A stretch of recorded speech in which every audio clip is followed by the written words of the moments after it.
ګیله من وزیر څوک و؟ ګیله من وزیر په خپلو شعرونو کې د لادرکو خلکو پر مسله هم غږېدلی او د پاکستان پر امنیتي مسایلو یې هم نیوکې کولې.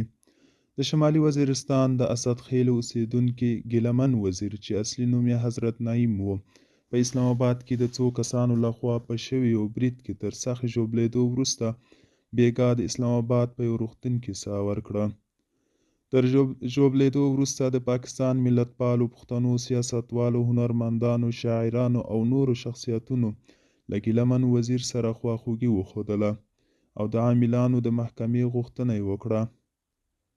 دغه راز د پخوانیو افغان ولسمشرانو حمید کرزي، محمد اشرف غني په ګډون د نړۍ یو شمېر هیوادونو کې میشتو افغانانو هم د ګیله-من وزیر په باب خفګان ښوولی او په ده برید یې د پښتنو لپاره یو لویه ضایعه بللې ده.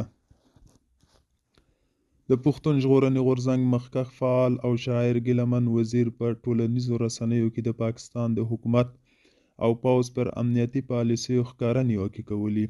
له دې کبله نوموړي په 2023 کال کې پر پوځ د نیوکو او د خلکو د پارونې تورونو پر اساس نیول شوی هم و. هغه په خپلو شعرونو کې د لادرکو خلکو پر مسله هم غږېدلی او د پاکستان پر امنیتي مسایلو هم نیوکې کولې. هغه 2024 کال په فبرورۍ کې تر شاوخوا 8 میاشتې زندان تیرولو وروسته خوشي کړی شو.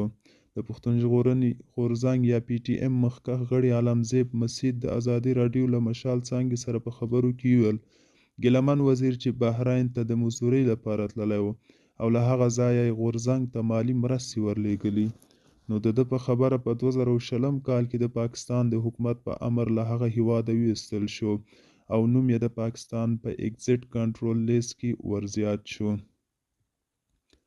که څه هم د پاکستان حکومت په دې اړه څه نه دي ویلي، خو عالمزیب وایي چې پر ګیله-من او نورو یو شمېر پښتنو له ترهګرو ډلو سره د مالي مرستو تورونه لګېدلي وو، کوم چې بې بنیاده وو.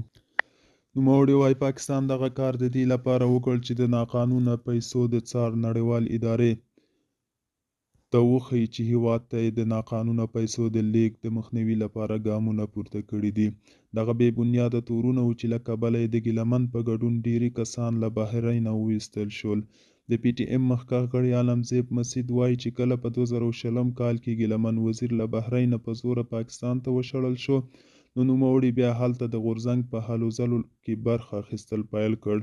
عالمزیب وایي ګیله-من عصري تعلیم ډیر نه و کړی، خو پوهه یې دومره درلوده چې ډیر په اسانه یې د پښتنو او افغانستان مقدمه نړۍ ته وړاندې کوله.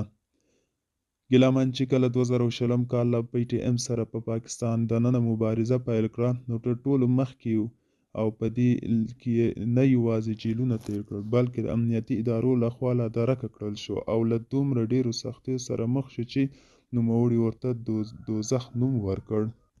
عالمزیب وایي ګیله-من وزیر څه چې په شعر کې ویلي دي، نو د هغې عملي مظاهره هم کړې او د ده په خبره دا کار په تاریخ کې د ډیرو کمو خلکو کړي. ګیله-من وزیر د جولای میاشتې پر 8 په اسلام آباد کې په یو حمله کې د ژوبلېدو وروسته په پيمیز روغتون کې بستر و.